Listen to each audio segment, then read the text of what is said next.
Ya desde el siglo XVIII se implantan las cualidades democráticas del poder. La soberanía emana del pueblo, y es el hombre, al ceder a las normas de convivencia del Estado, el que le brinda su poder y legitimidad. Este es el contrato social. Pero no hay que olvidar que vivimos en Latinoamérica, una región que se ha visto traumatizada por dictaduras y gobiernos déspotas que rompieron con el sistema constitucional. Esto ha generado incertidumbre política y la pérdida de la fe en los gobernantes, a los que ahora el pueblo considera como payasos. Cerdo miserable, sal como hombre acá. Como hombre. Fin de la cita. Es entonces entendible por qué la Constitución de 2008 buscó positivizar y legitimizar el derecho a la resistencia, como una garantía para la vigilancia de los derechos constitucionales del pueblo. Es importante recordar que la lógica del poder institucionalizado es necesaria para entablar un sistema jurídico. La base de un ordenamiento es la obediencia de los ciudadanos a los preceptos establecidos por el gobernante para hacer posible la coexistencia social.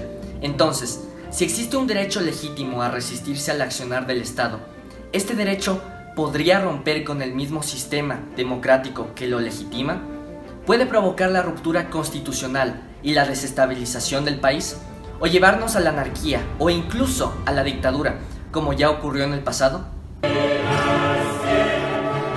Es una muy buena pregunta, la verdad, y no sé qué contestarte. El artículo 98 es poco específico. A diferencia del resto de garantías jurisdiccionales, tales como la acción de protección y el habeas corpus, no señala los procedimientos que permitan ejercerlo, y al mismo tiempo, al ser tan general, podría llevar a que los operadores de justicia puedan interpretarla a beneficio del Estado y en base a prejuicios propios del juez. Por ello, se vuelve arbitrario, porque la realización de la acción queda al criterio y a la valoración de quien resiste, que se convierte en juez y en ejecutor de la medida. ¡Qué buen servicio! Por ello, resulta difuso establecer el límite entre la resistencia a las políticas públicas y la sublevación civil. No existe la seguridad jurídica en torno al ejercicio de este derecho. No es previsible para el ciudadano en qué punto cruza la línea entre la resistencia y la sublevación. Tengo miedo. Debido a esto, es necesario regular este derecho en las leyes orgánicas, con el fin de evitar la arbitrariedad de la interpretación de la resistencia. El Estado ya lo ha hecho, de una u otra forma, a través del COIP, que tipifica los delitos contra la estructura del Estado constitucional. La rebelión, los actos hostiles contra el Estado, la sedición y el sabotaje. Por lo tanto, la resistencia a nivel jurídico se limita a acciones que no pueden vulnerar la convivencia social o los derechos de la población. Además, dentro del marco legal, el pueblo no tiene el poder de deponer a las autoridades o romper con la institucionalidad del Estado a través de la resistencia. Fuimos timados, embaucados, fuimos embarajiñados. Esto ni siquiera existe. Entonces, resulta antijurídica la ruptura de los poderes basados en la Constitución. Es imposible el suicidio constitucional. La resistencia en el Ecuador es un juego de poder. Es un mecanismo de presión al gobierno.